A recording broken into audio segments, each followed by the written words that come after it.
औज़ुबिल्लाहिमिनश्शैतानिर्रजीम बिस्मिल्लाहिर्रहमानिर्रहीम। Lecture number 10 first year chapter number 3 mechanics में हम मोशन को स्टडी करते हैं। मैकेनिक्स आपके पास उसके दो ब्रांचेस हैं, काइनेमेटिक्स एंड डायनामिक्स। काइनेमेटिक्स में हम मोशन को पढ़ते हैं विदाउट कास, कास मीन्स फोर्स, ठीक है। काइनेमेटिक्स में हम मोशन को पढ़ते हैं एक बॉडी का स्पीड क्या है, उसका मोमेंटम क्या है, उसका काइनेटिक एनर्जी क्या है, उसका एक्सेलरेशन क्या है और कितना फोर्स उस बॉडी पे एक्ट करते। तो काइनेमेटिक्स में हम उस फोर्स को या कास को नहीं देखते। डायनामिक्स आपके पास जो है the study of motion with cause और फोर्स, ठीक है। हम डायनामिक्स में मोशन को पढ़ते हैं विद कास, और कास आपके पास क्या है, फोर्स। स्पीड क्या है, एक्सेलरेशन क्या है, मोमेंटम क्या है, काइनेटिक एनर्जी क्या है और कितना फोर्स उस बॉडी पे एक्ट करते हैं, उसको हम डायनामिक्स में पढ़ते हैं, ठीक है। रेस्ट डिफिनीशन में नहीं लिख रहा, अगर बॉडी पोजीशन चेंज ना करे विद रिस्पेक्ट टू सराउंडिंग, इसको हम रेस्ट कहते हैं। और अगर बॉडी पोजीशन को चेंज करे विद रिस्पेक्ट टू सराउंडिंग, इसको हम मोशन कहते हैं। एब्सोल्यूट का मतलब आपके पास क्या होता है, फिक्स्ड और कांस्टेंट, ठीक है। और एब्सोल्यूट का मतलब होता है इंडिपेंडेंट ऑफ फ्रेम, ठीक है। Relative not fixed, constant, depends upon frame of reference, ठीक है। याद रखिए आपके पास rest, motion, in direction of motion, in direction of motion is not absolute, they are relative, they are relative, ठीक है। ये बात आप लोग याद रखिए कि रेस्ट मोशन और डायरेक्शन ऑफ मोशन आपके पास जो है ये एब्सोल्यूट नहीं है, दे आर रिलेटिव, ठीक है। और रिलेटिव का मतलब आपके पास ये होता है depends upon frame of reference, depends upon frame of reference. Absolute का मतलब आपके पास होता है फिक्स्ड और कांस्टेंट, ठीक है। एक बात याद रखिए, इस कायनात में कोई भी चीज आपके पास फिक्स नहीं है, एब्सोल्यूट नहीं है। हर चीज आपके पास जो है वो रिलेटिव है, मीन्स फ्रेम ऑफ रेफरेंस पे डिपेंड करता है। क्या मतलब है फ्रेम ऑफ रेफरेंस पे डिपेंड करता है? देखिए, अगर हम जमीन पे रेस्ट में है फॉर एग्जांपल एक दूसरे के निस्बत से, अगर हमें कोई मून से देख रहा है तो हम मोशन कह रहे हैं, और हमारा जो एवरेज स्पीड है वो 30 किलोमीटर पर सेकंड है ऑन द एवरेज। अगर बस में हम बैठे हुए हैं तो हम एक दूसरे के निस्बत से रेस्ट में हैं, लेकिन हमें अगर बाहर से रोड पे कोई खड़ा है और वो हमें देख रहे हैं तो हम मोशन कह रहे हैं। वो उसका फ्रेम रेस्ट फ्रेम है, हमारा फ्रेम मूविंग फ्रेम है, ठीक है। अगर मैं बस में हूं और मैं एक मार्कर को या किसी बॉल को ऊपर फेंक लेता हूं, आई ऑब्जर्व परपेंडिकुलर पाथ, और अगर कोई बस के बाहर है तो वो पैराबोलिक पाथ को ऑब्जर्व करेगा, वो पैराबोलिक पाथ को ऑब्जर्व करेगा। तो देखिए, अगर मैं बस में हूं, मैं इस मार्कर को फेंकता हूं तो मैं ऑब्जर्व करूंगा परपेंडिकुलर पाथ, और अगर कोई बस के बाहर हो और वो किसी चीज को ऊपर फेंक ले तो वो पैराबोलिक पाथ को ऑब्जर्व करेगा। तो देखिए, डायरेक्शन ऑफ मोशन भी रिलेटिव है। तो याद रखिए, ना मोशन ना स्टेट ऑफ रेस्ट आपके पास एब्सोल्यूट है, एवरीथिंग इज रिलेटिव, हर चीज रिलेटिव है, कोई भी चीज फिक्स नहीं है, वो फ्रेम ऑफ रेफरेंस पे डिपेंड करता है, ठीक है। अब वही बात मैं फिर रिपीट करूंगा, ठीक है, कि अगर आप देखिए आपका टेस्ट है 28 सितंबर को, ठीक है, पॉसिबल है तो 28 सितंबर को अगर आपका टेस्ट है तो अगर आपने जहन में ये रखा हुआ है कि टाइम कम है और मैं स्टडी नहीं कर सकता या नहीं कर सकती, तो वाकई टाइम कम होगा और आप स्टडी नहीं कर सकते। लेकिन अगर आपने अपना माइंड बना लिया कि नहीं टाइम बहुत है, ठीक है, और आप सही तरीके से टाइम को मैनेज कर ले, ये टाइम आपके लिए बहुत ज्यादा है, ठीक है। तो एवरीथिंग इज रिलेटिव, आपके माइंड पे डिपेंड करता है, ठीक है। और अगर आपका माइंड जितना मजबूत और जितना स्ट्रांग है, आपका स्टडी जो है वो अच्छे तरीके से होगा, ठीक है। अच्छा, अब यहां पर कुछ चीजें, डिस्टेंस आपके पास जो है, डिस्टेंस, डिस्प्लेसमेंट, ठीक है। डिस्टेंस आपके पास क्या होता है, the actual path length between two points is known as a distance. Let suppose ये ए से बी पॉइंट तक आप आ रहे हैं, ये आपका एक्चुअल पाथ लेंथ है, this is the actual path length, ठीक है। और अगर ये एक्चुअल पाथ लेंथ है, इसको हम कहते हैं दिस इज डिस्टेंस, और ये आपके पास शॉर्टेस्ट पॉसिबल पाथ है, इसको बेसिकली हम कहते हैं दिस इज अ डिस्प्लेसमेंट, ये आपके पास डिस्प्लेसमेंट होगा, ठीक है। तो displacement is the shortest possible path या the straight unidirectional path between 2 points. The straight unidirectional path between 2 points is known as displacement and the actual path length between the 2 points is known as a distance. याद रखिए, distance आपके पास जो है this is a scalar और displacement आपके पास जो है this is a vector. अगर आपसे कोई पूछे how many maximum number of paths are possible between 2 points, 2 points के दरमियान maximum number of paths कितने possible है? Infinite. और अगर आपसे कोई पूछे the maximum number of displacement possible between 2 points, 1. maximum भी 1 displacement possible है 2 points के दरमियान और minimum भी 1 displacement possible है between 2 points. और आपके पास minimum path 1 path और maximum infinite path 2 points के दरमियान possible है. Every displacement is a distance but every distance is a not a displacement. ठीक है, ये बात याद रखिए. ये डिस्प्लेसमेंट के लिए मैं इस्तेमाल कर रहा हूं, ये मैं डिस्टेंस के लिए इस्तेमाल कर रहा हूं. ठीक है, तो मैं लिख लूंगा कि magnitude of a displacement between 2 point is always less than distance और इक्वल टू डिस्टेंस. या इसको मैं इस तरह भी लिख सकता हूं, the ratio of magnitude of a displacement to the distance is less than और इक्वल टू 1. ठीक है, अब यहां पर मैं लिख रहा हूं number first for single straight path. For single straight path. Single straight path. अगर मैं ये single straight path ले रहा हूं तो magnitude of a displacement वो आपके पास किस चीज के बराबर होगा? वो distance के बराबर होगा. मतलब आप इस path पे जा रहे हैं तो ये displacement भी है और distance भी है. अगर आप straight path पे जा रहे हैं तो ये displacement भी है और distance भी है. The magnitude of a displacement is equal to distance. और इसको मैं लिख सकता हूं the ratio of magnitude of a displacement to the distance is equal to 1. ये आपके पास 1 के बराबर होगा for a single straight path. और magnitude of a displacement वो distance से कम होगा, या मैं इस तरह भी लिख सकता हूं magnitude of a displacement to the distance ratio is a less than 1. ठीक है, और याद रखिए ये आपके पास जो होता है these are for 2 different paths.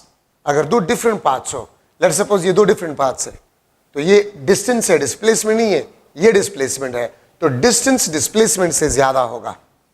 ठीक है, या डिस्प्लेसमेंट डिस्टेंस से कम होगा. और अगर आप डिस्प्लेसमेंट के रेशो को डिस्प्लेसमेंट का रेशो डिस्टेंस के साथ लें तो 1 से आपके पास क्या होगा? लेस होगा. ठीक है, तो अगर आप इन दोनों को मिला ले तो फिर ये कंडीशन आपके पास बन जाता है. और देखिए अगर मैं इसको उल्टा करूं, the ratio of distance to the magnitude of a displacement this will be greater than और इक्वल टू 1.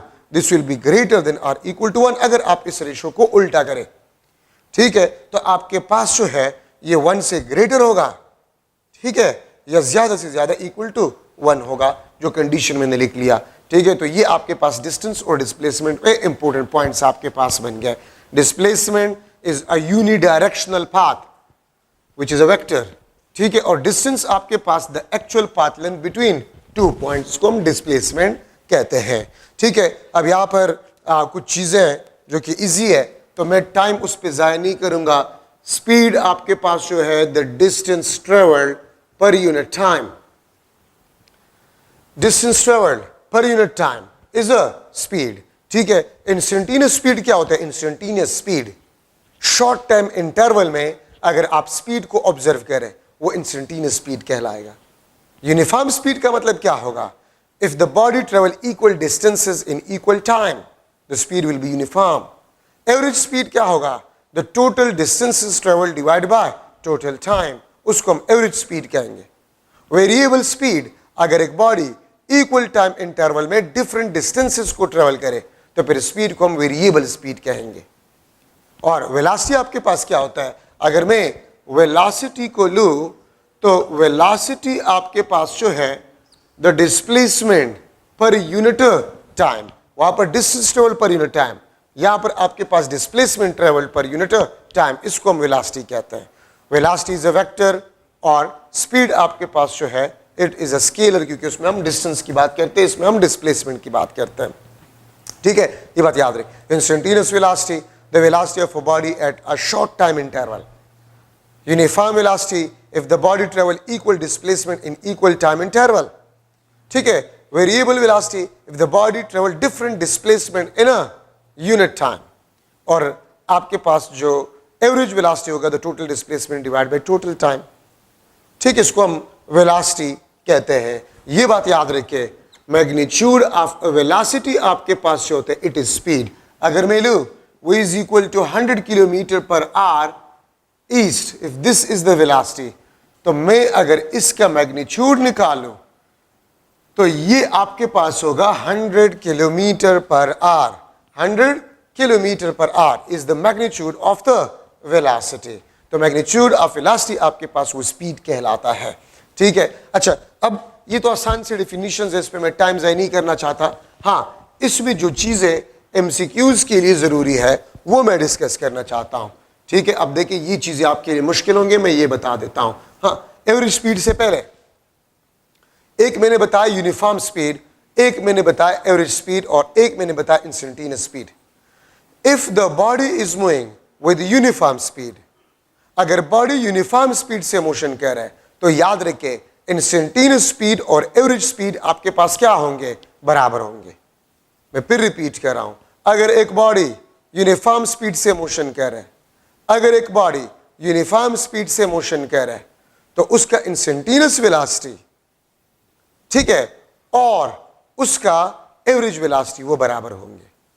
यूनिफॉर्म स्पीड तो एवरेज स्पीड और इंस्टेंटेनियस स्पीड बराबर होंगे। ठीक है, बल्कि मैं यहां पर लिख लेता हूं, अगर यूनिफॉर्म स्पीड हो तो फिर आपके पास इंस्टेंटेनियस स्पीड आपके पास जो है, इंस्टेंटेनियस स्पीड ये एवरेज स्पीड के बराबर होगा। अगर यूनिफॉर्म स्पीड ना हो तो फिर ये कभी भी बराबर नहीं हो सकता। ठीक है, एवरेज स्पीड वी में लिख लेता हूं, एवरेज का ये सिंबल है the total distance divide by total time, t1 plus t2 plus tn, the total distance traveled divided by total time। s1 s2 sn ये आपके पास डिस्टेंसेस है, ये आपके पास टाइम है। तो अगर आप टोटल डिस्टेंसेस को टोटल टाइम पे डिवाइड करें, ये आपको एवरेज स्पीड देगा। अगर मैं कह दूं ये फॉर्मूला आपने कब इस्तेमाल करना होगा, डिफरेंट डिस्टेंसेस डिफरेंट टाइम। ठीक है, क्या मतलब है, अगर मैं एक एग्जाम्पल लिख लो, s1 100 किलोमीटर, t1 पहले टाइम 30 मिनट्स में। ठीक है, फिर s2 120 किलोमीटर, t2 आपके पास जो है वो 40 मिनट्स। तो फिर आप ये बताएं what will be the average speed during this journey. तो s1 plus s2 divide by t1 plus t2। ठीक है, आपके पास एवरेज स्पीड आ जाएगा। तो ये फॉर्मूला आप इस्तेमाल करेंगे डिफरेंट डिस्टेंसेस डिफरेंट टाइम। ठीक है, अच्छा, ये आपके पास एक फार्मूला बन गया। Second formula, average speed v1 t1 plus v2 t2 plus vn tn divide by t1 plus t2 plus tn। ये आपके पास एक और एवरेज स्पीड का फार्मूला है। ये आपने कब इस्तेमाल करना होगा, different speeds different time. Different speeds अगर गिवन हो और डिफरेंट टाइम में, तो फिर आप एवरेज स्पीड का फार्मूला ये इस्तेमाल करेंगे। ठीक है, v1 आपके पास बना 100 किलोमीटर पर आवर, t1 आपके पास लेट सपोज था 1 आवर, v2 आपके पास 120 किलोमीटर पर आवर और t2 आपके पास जो था वो लेट सपोज 30 मिनट्स था। तो आप ये बताएं what will be the average speed. तो देखिए डिफरेंट स्पीड्स डिफरेंट टाइम, तो फिर आप इस फार्मूले को इस्तेमाल करेंगे। ठीक है, थर्ड आपके पास जो है, थर्ड फार्मूला एवरेज स्पीड का v1 plus v2 plus vn divide by n। ठीक है, ये आपके पास क्या इस्तेमाल होगा, डिफरेंट स्पीड्स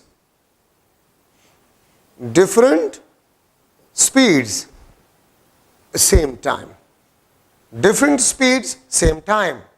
एक कार था और उसका वेलोसिटी था 100 किलोमीटर पर आवर पहले 1 आवर में, फिर नेक्स्ट 1 आवर में उसका वेलोसिटी था 120 किलोमीटर पर आवर। तो फिर इस जर्नी के दौरान इस कार का एवरेज वेलोसिटी या एवरेज स्पीड क्या होगा? तो v1 plus v2 divide by 2। ये n नंबर ऑफ स्पीड्स को रिप्रेजेंट करता है। ठीक है, अगर दो स्पीड्स गिवन हो सेम टाइम में, मतलब पहले 1 घंटे में स्पीड v1 था, फिर नेक्स्ट 1 घंटे में स्पीड v2 था, तो v1 plus v2 divide by 2।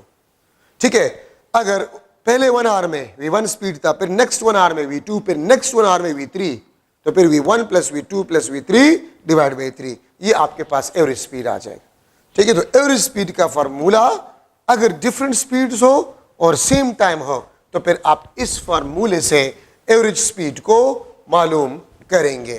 ठीक है, अच्छा, अब एक और स्पेशल फार्मूला है, स्पेशल फार्मूला 4th नंबर आपके पास जो है, if S1 is equal to S2 is equal to S, S1 is equal to S2 is equal to S, तो एवरेज स्पीड आपके पास जो होगा 2v1 v2 divide by v1 plus v2।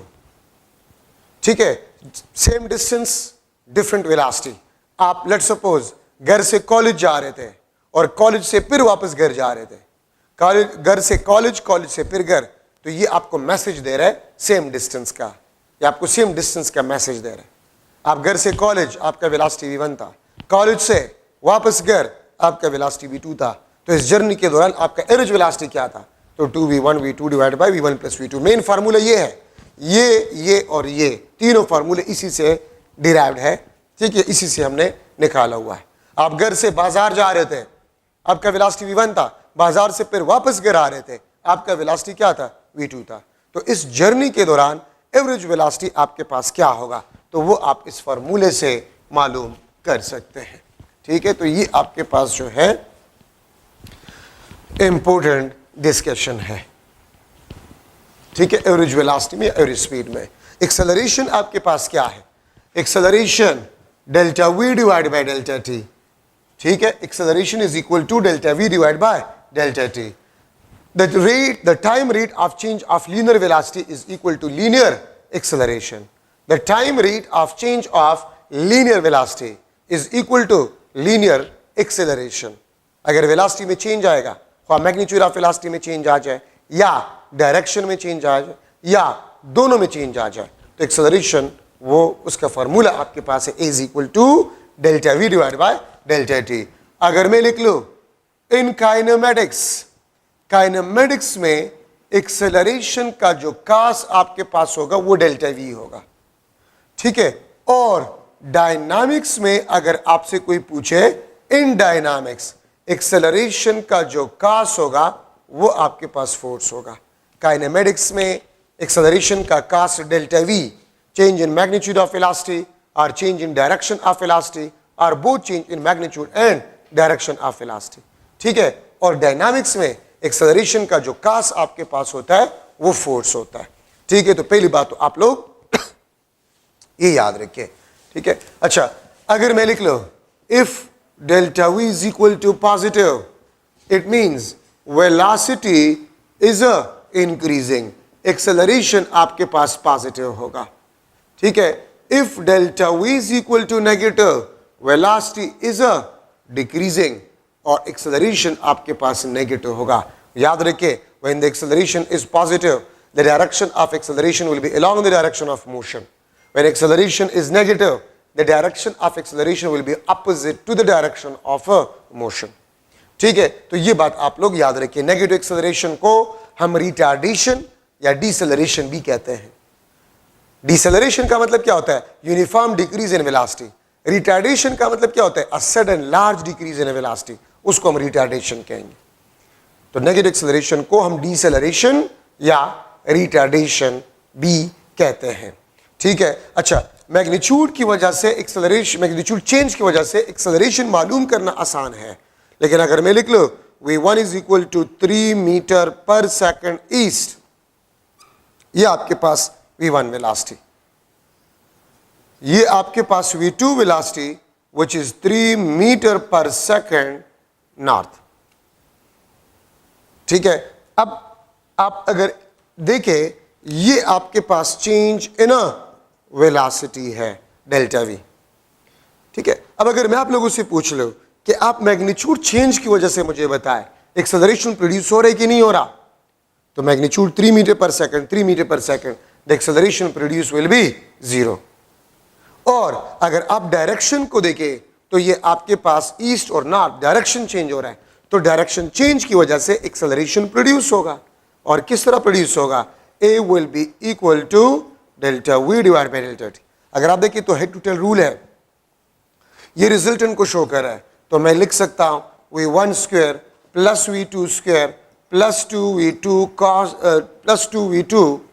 cos theta under the root divide by delta T.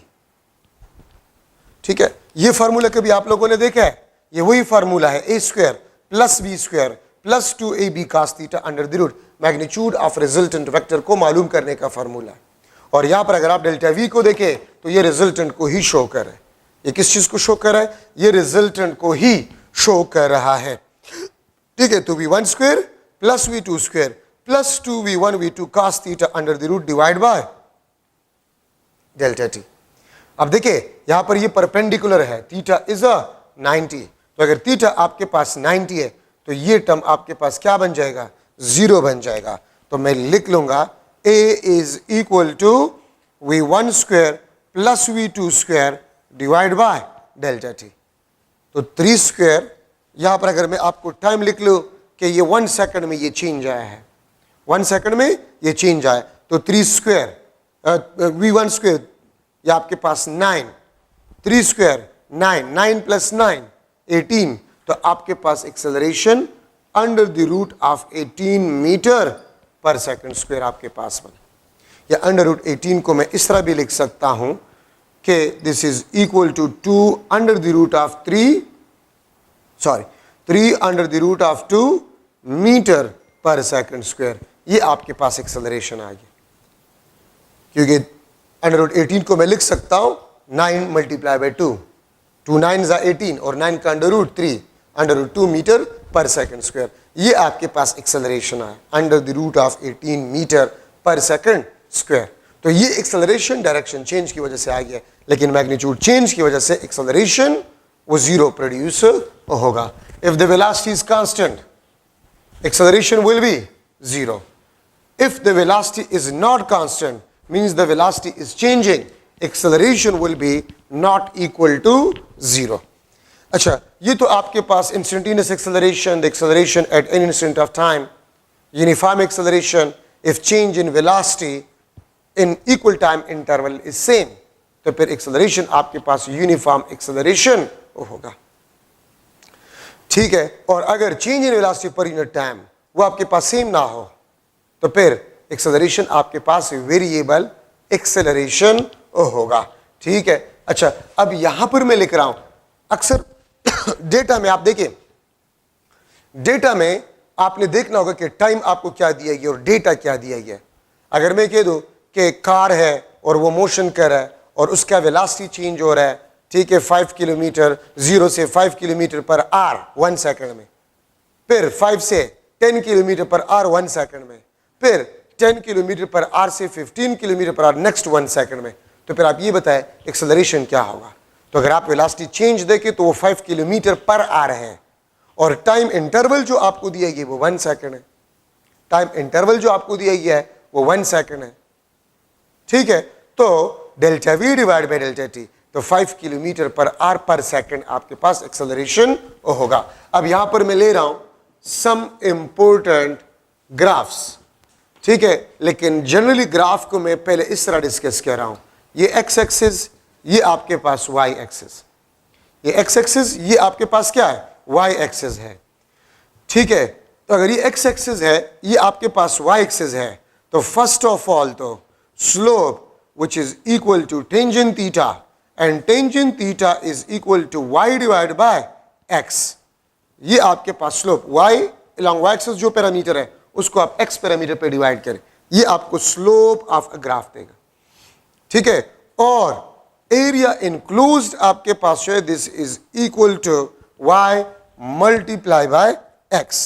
ये y multiply by x के बराबर होगा। अब ये देखिए आप लोग, this is t, this is s, ये आपके पास st ग्राफ है, distance versus time graph, distance versus time graph. तो देखिए along y एक्सिस s है, along x एक्सिस t है। तो आपके पास स्लोप जो है which is equal to tangent theta s divided by t, और याद रखें s divided by t वो स्पीड को रिप्रेजेंट करता है, s divided by t वो स्पीड को रिप्रेजेंट करता है। तो स्लोप ऑफ st ग्राफ वो स्पीड को रिप्रेजेंट करते हैं which is equal to tangent theta and this is equal to s divided by t which is equal to v। अगर आपके पास ये स्ट्रेट हो तो इसका मतलब है कि s is directly proportional to time, और स्लोप आप देखिए कांस्टेंट है, slope which is tangent theta s divided by t is equal to v is equal to constant। तो इसका मतलब ये है ये यूनिफॉर्म स्पीड को रिप्रेजेंट करेगा, और यूनिफॉर्म स्पीड को रिप्रेजेंट करने का मतलब यह है कि ये जीरो एक्सेलरेशन को रिप्रेजेंट करेगा। ठीक है, और इसका मतलब आपके पास ये बनता है डायनामिक ट्रांसलेटरी इक्विलिब्रियम, ये डायनामिक ट्रांसलेटरी इक्विलिब्रियम को रिप्रेजेंट करेगा। ठीक है, ये आपके पास टाइम, ये आपके पास s। ठीक है, अगर मैं इस तरह लिख लूं कि इसका स्लोप आपके पास जो है, slope which is equal to tangent theta, this is equal to s divided by t, this is equal to v is equal to 0, slope 0 है। तो इसका मतलब यह है कि आपके पास s कांस्टेंट है, स्पीड इज 0, ये आपके पास स्टैटिक ट्रांसलेटरी इक्विलिब्रियम को रिप्रेजेंट करता है, ये स्टैटिक ट्रांसलेटरी इक्विलिब्रियम को रिप्रेजेंट करता है। ठीक है, ये बात याद रखिए। तो if st graph is parallel to the time axis, if st graph is parallel to the time axis, ठीक है, then the acceleration will B 0, v आपके पास होगा it will be equal to 0। लेकिन अगर स्लोप आपके पास कांस्टेंट ना हो, t दिस इज s, ये अगर आपके पास कांस्टेंट ना हो लाइक दिस, तो फिर इसको हम कहते हैं this is a variable speed, ये आपके पास वेरिएबल स्पीड होगा। ठीक है, तो ये आपके पास st ग्राफ में इंपॉर्टेंट पॉइंट्स आपके पास बन गए। अब अगर मैं लूं vt graph, velocity versus time graph, this is time, this is velocity, तो आप देखिए अगर मैं इसमें लिखूं slope which is equal to tangent theta v divided by t, this is equal to acceleration। देखिए ना, v divided by t, along y axis v है और along x axis आपके पास टाइम है। ठीक है, तो ये vt ग्राफ का जो स्लोप है वो एक्सेलरेशन को रिप्रेजेंट करता है। ठीक है, अगर इसका स्लोप आपके पास कांस्टेंट हो तो v is directly proportional to t, v is directly proportional to t। तो अगर v t के डायरेक्टली प्रोपोर्शनल है, स्लोप आपके पास क्या है, कांस्टेंट है, slope is equal to constant. तो अगर स्लोप कांस्टेंट है, v बाई t का रेशो कांस्टेंट है, टेंजेंट थीटा कांस्टेंट है, एक्सेलरेशन आपके पास क्या होगा, कांस्टेंट होगा, और स्लोप पॉजिटिव भी है तो एक्सेलरेशन भी आपके पास पॉजिटिव होगा। If the slope is positive, आप देखिए स्लोप पॉजिटिव है। ठीक है, अगर मैं यहां पर एक ग्राफ ड्रा करूं, this is time, this is v, अगर आप इसके स्लोप को देखें तो स्लोप इसका नेगेटिव है, एक्सेलरेशन आपके पास नेगेटिव है, एक्सेलरेशन आपके पास क्या है, नेगेटिव होगा। ठीक है, और अगर ग्राफ में इस तरह ड्रा करो, this is t, this is v, if vt graph is parallel to the time axis, आपके पास स्लोप जो है tangent theta v divide by t a is equal to 0। ठीक है, तो v आपके पास यहां पर क्या है, कांस्टेंट है, एक्सेलरेशन 0 है। ठीक है, तो ये आपके पास डायनामिक ट्रांसलेटरी इक्विलिब्रियम। याद रखिए ये st ग्राफ, ये st ग्राफ जो मैंने पहले बनाया था, ये st ग्राफ, ये भी 0 एक्सेलरेशन, बट वेलोसिटी आपके पास क्या है, कांस्टेंट। तो ये भी यूनिफॉर्म वेलोसिटी, ये भी यूनिफॉर्म वेलोसिटी का ग्राफ है। ठीक है, तो ये डायनामिक ट्रांसलेटरी इक्विलिब्रियम ये भी डायनामिक ट्रांसलेटरी इक्विलिब्रियम का ग्राफ है, तो एमसीक्यू में आ सकता है, ठीक है, कि if for dynamic translatory equilibrium this is VT graph, then what will be its ST graph, ये इसका एसटी ग्राफ है।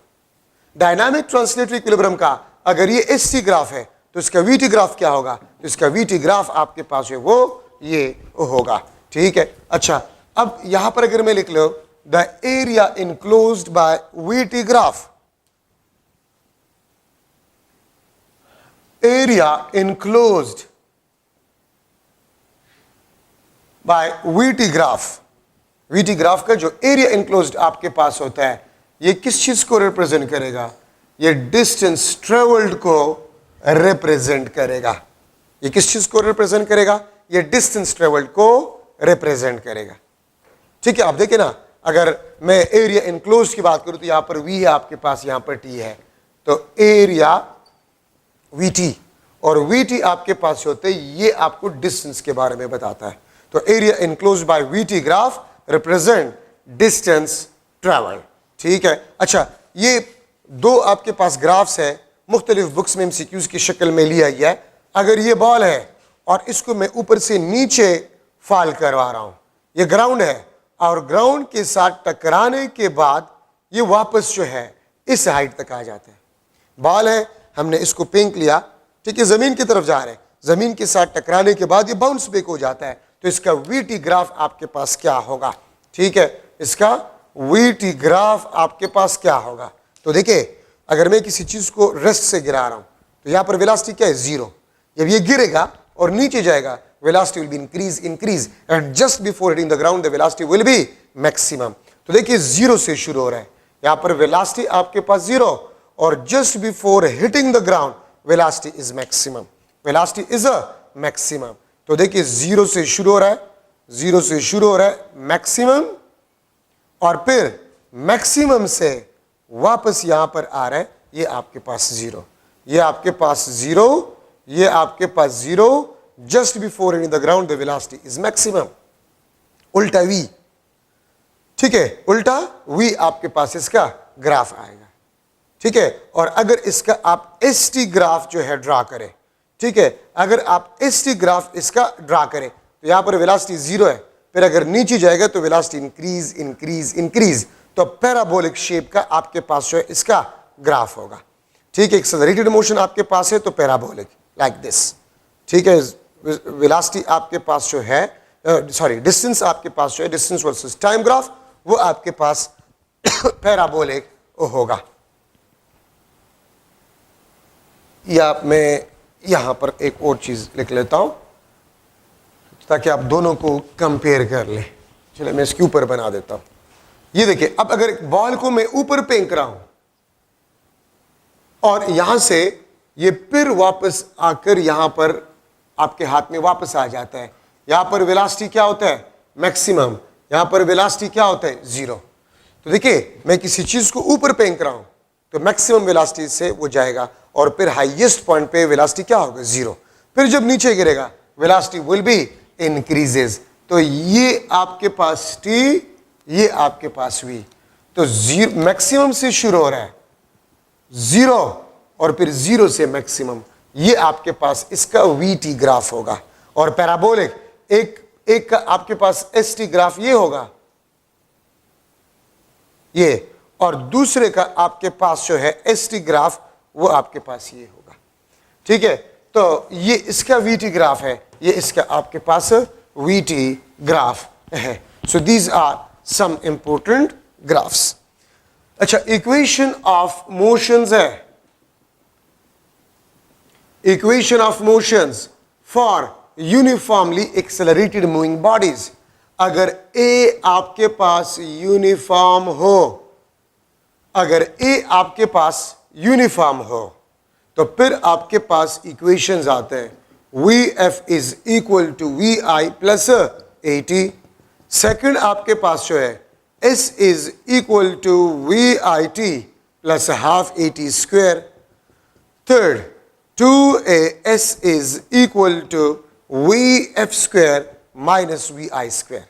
These are the three equations of motion for uniformly accelerated moving bodies.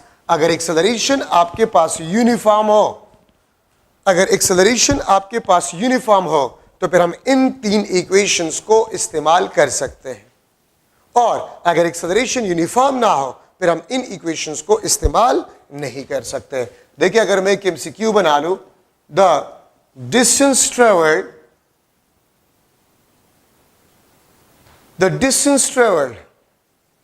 by moving car is x is equal to 20t plus let's suppose मैंने लिख लिया 8t square, then acceleration of a car will be equal to dash. अगर आपके पास distance travel by moving car is x is equal to 20t plus 8t square, then acceleration of a car will be equal to dash. acceleration of a car आपके पास क्या होगा? ठीक है, मैं लिख लेता हूं 8 मीटर पर सेकंड स्क्वायर। ठीक है, बी आपके पास जो है 16 मीटर पर सेकंड स्क्वायर, सी ऑप्शन आपके पास 4 मीटर पर second square, D option 0 metre पर सेकंड स्क्वायर।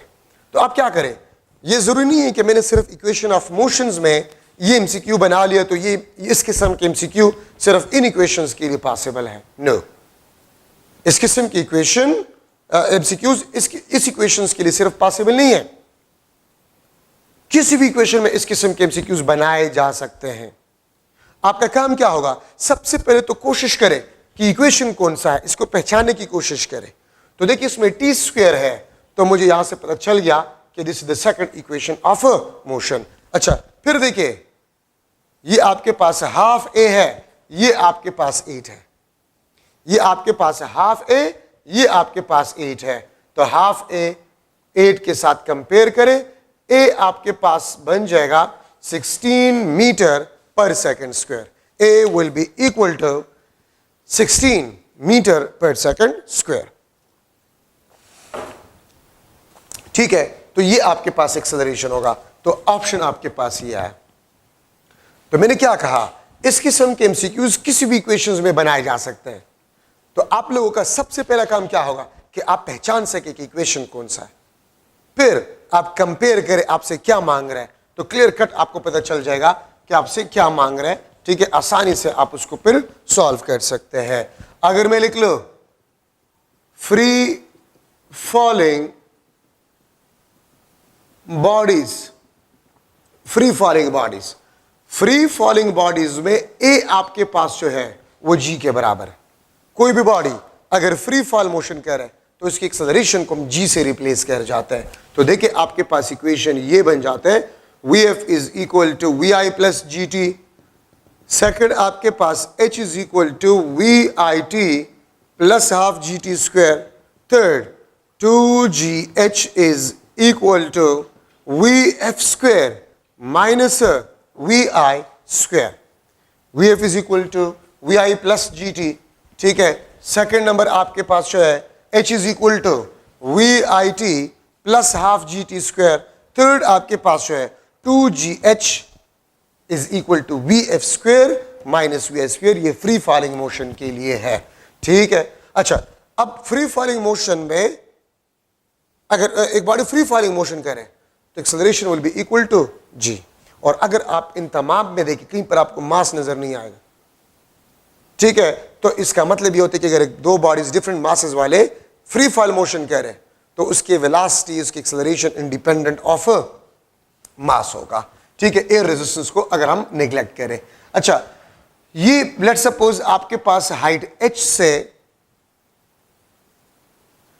से हम किसी बॉडी को गिरा रहे हैं, यहां पर इसका इनिशियल वेलोसिटी क्या है, 0। Final velocity just before hitting the ground, this is equal to vg। और एक्सेलरेशन आपके पास क्या होगा, it will be equal to g।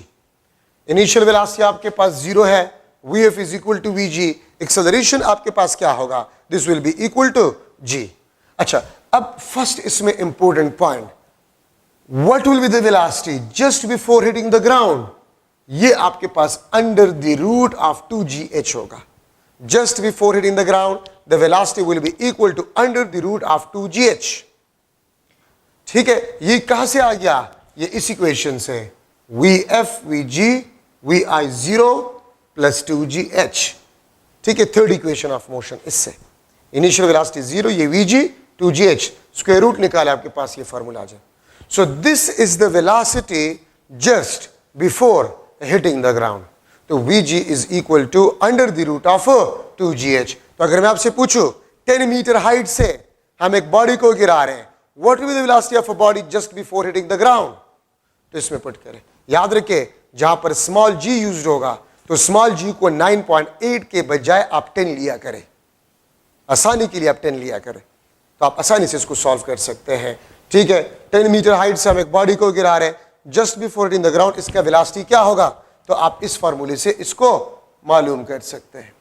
ठीक है, अच्छा, अब h is equal to half gt square. ये हाइट फॉल है। अगर आपको ये बताया गया है कि मैंने अननोन हाइट से एक बॉडी को गिरा लिया, 10 सेकंड में वो जमीन तक पहुंच गया, तो आप ये बताएं कितने हाइट से हमने इसको फॉल किया होगा? ये फार्मूला है। लेट्स सपोज 10 स्टोरी बिल्डिंग है, 10 स्टोरी बिल्डिंग है और आपका फ्लैट 6 स्टोरी पे है। 6 स्टोरी पे आपका फ्लैट है और आप अपने फ्लैट के खिड़की से स्टोन को गिरा देते हैं और वो स्टोन जमीन तक 10 सेकंड में पहुंच जाता है। तो आप ये बताएं आपका फ्लैट जमीन से कितना ऊपर है? तो h is equal to half gt square. एक बिल्डिंग है, उसका हाइट हमें नहीं पता, लेकिन छत से हम स्टोन को गिरा देते हैं और वो 10 सेकंड में जमीन तक पहुंच जाता है। तो आप ये बताएं उस बिल्डिंग का हाइट क्या होगा? h is equal to half gt square. यहां से आप देख सकते हैं h आपके पास जो है this is directly proportional to t square. h1 divide by h2 is equal to t1 square divide by t2 square, या t1 divide by t2 this is equal to under the root of h1 divide by h2। ठीक है, third आपके पास जो है third formula, अगर मैं इस टाइम को निकालना चाहूं 2h divide by g under the root, इसको हम कहते हैं this is the time of fall if the height is given. These 3 formulas are very important for MCQs। जो मैं आपको एग्जांपल्स बता रहा हूं, किसी भी बुक में देखें इनसे MCQs होते हैं। अगर मैं कह दूं कि 10 मीटर हाइट से किसी बॉडी को गिराए जा रहे हैं, आप ये बताएं कितने टाइम में जमीन तक पहुंचेगा? तो ये फार्मूला, जहाज है और वो जमीन से जमीन से लेट्स सपोज 100 किलोमीटर अबाव है और वो बम को गिरा देता है, आप ये बताएं कितने टाइम में वो जमीन तक पहुंचेगा? तो जहाज की जो बुलंदी है वो आप हाइट में ले लें। ठीक है, वो बम कितने टाइम में अपने टारगेट को हिट करेगा? तो टाइम, इससे आप मालूम करें वो बम जमीन तक कितने टाइम में पहुंचेगा? ये फार्मूला।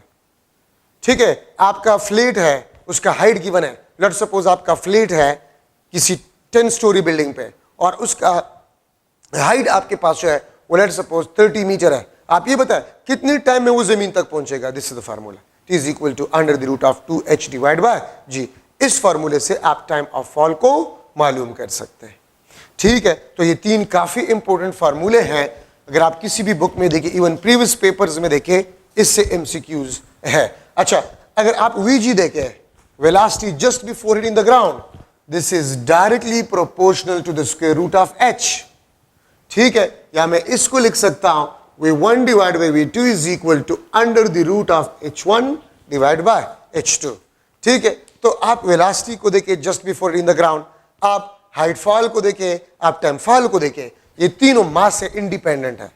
तो अगर आप किसी बिल्डिंग के छत से इस मार्कर को गिरा रहे हैं या हेवी स्टोन को गिरा रहे हैं या आप खुद जंप लगा रहे हैं, तो सेम टाइम में आप पहुंचेंगे। अगर सेम टाइम में सेम हाइट से आप जो है फेंक रहे तो सेम टाइम में आप जमीन तक पहुंचेंगे। तो ये तीनों पैरामीटर्स अगर आप देखें, they are independent of mass. ये मास से आपके पास क्या है? ये इंडिपेंडेंट है। ठीक है, ये बात याद रखिए। तो ये आपके पास जो है फ्री फॉलिंग मोशन में ये इक्वेशंस काफी इंपॉर्टेंट है। अब अगर मैं आप लोगों से पूछ लूं, फर्स्ट ऑफ ऑल तो मैं किसी बॉडी को ऊपर फेंक रहा हूं, तो हाईएस्ट पॉइंट पे इसका वेलोसिटी क्या होगा? 0।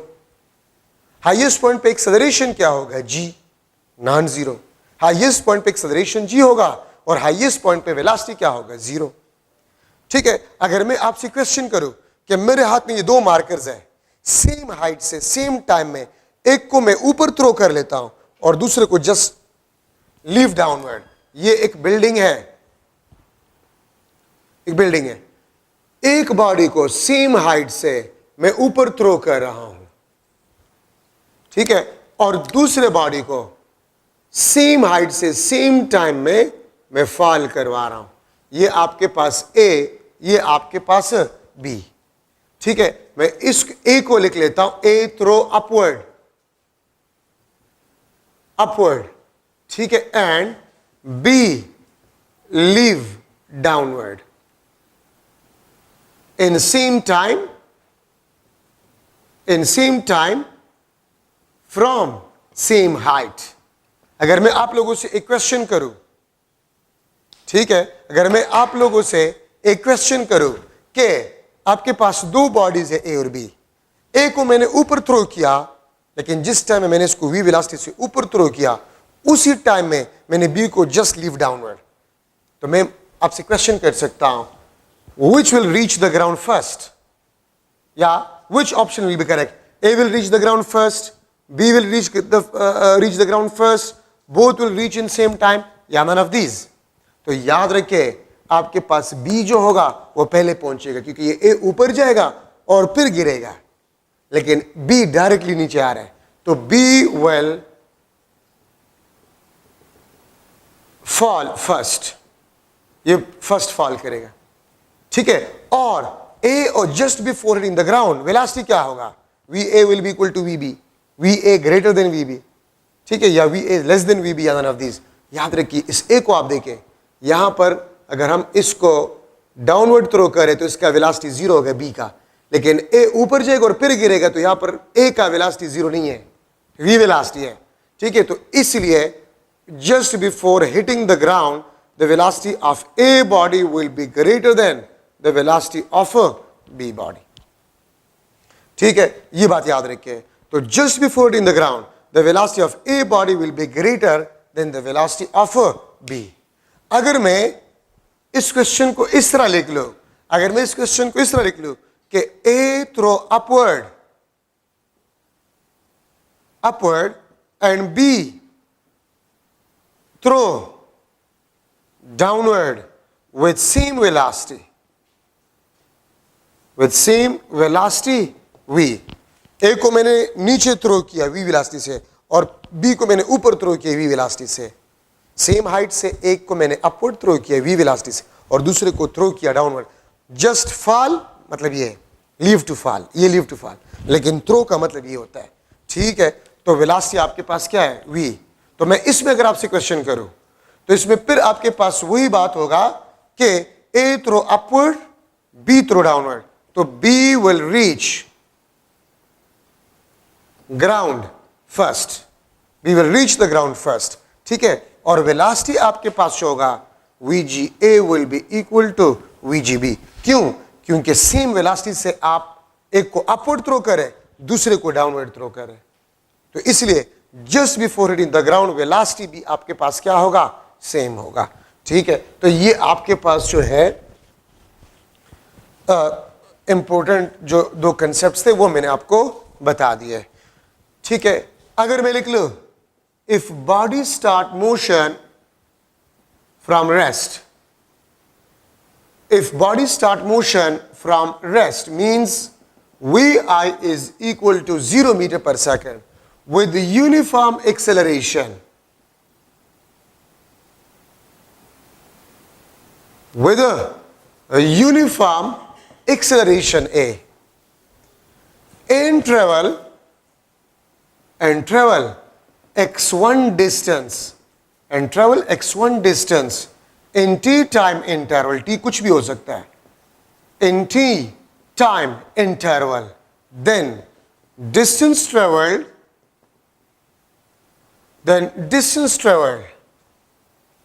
by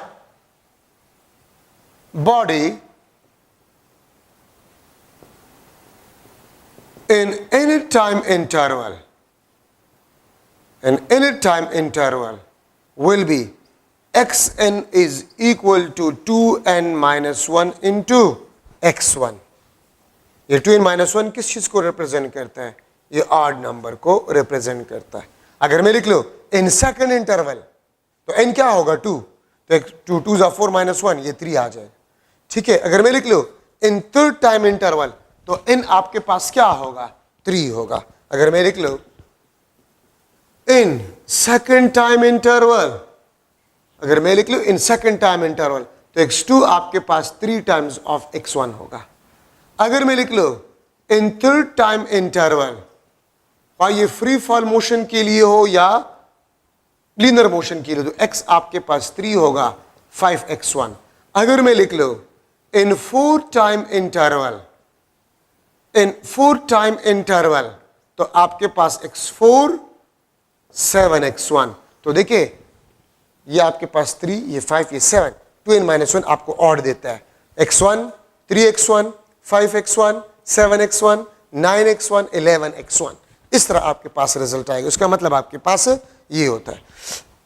अगर मैं क्वेश्चन इस तरह करूं, कार था और कार ने मोशन रेस्ट से स्टार्ट किया with uniform acceleration a, with uniform acceleration a and travel 5 meter distance in first 2 seconds, पहले 2 सेकंड्स में उसने 5 मीटर डिस्टेंस ट्रेवल किया, तो इन नेक्स्ट 2 सेकंड्स वो कितना डिस्टेंस ट्रेवल करेगा? तो पहले 2 सेकंड में 5 metre, in next 2 second means second interval, in second interval. तो सेकंड इंटरवल में आप सेकंड ऑड नंबर इस्तेमाल करेंगे, 1 3 5 7 9 11, ये ऑड नंबर्स है। 1 first, third second odd number है, फिफ्थ थर्ड ऑड नंबर है, 7th फोर्थ ऑड नंबर है, ठीक है। तो 3x1, तो 3 5 15 मीटर वो सेकंड इंटरवल में डिस्टेंस को ट्रेवल करेगा, ठीक है। तो ये आपके पास एक इंपॉर्टेंट डिस्कशन, आपके बुक में एक एमसीक्यू गिवन है, ठीक है, कि अगर एक बॉडी उसने रेस्ट से मोशन स्टार्ट किया, उसने s डिस्टेंस को ट्रेवल किया फर्स्ट टाइम इंटरवल में, तो उतनी नेक्स्ट टाइम इंटरवल में वो कितना डिस्टेंस ट्रेवल करेगा? तो 3s आपके बुक में। तो उसके लिए मैंने ट्रिक आपको बता दिया है, xn is equal to 2n-1 x1। इस फार्मूले से आप इसको हैंडल कर सकते हैं। अच्छा, नेक्स्ट लेक्चर में इंशाल्लाह मैं Newton laws, Newton first law, Newton second law, Newton third law, linear momentum, conservation of linear momentum, collisions, ठीक है, टाइप्स ऑफ कोलिजन्स, इंपल्स, ये मैं डिस्कस करूंगा। तो इसको आप एक एक नज़र ज़रूर पढ़ें। Thank you so much.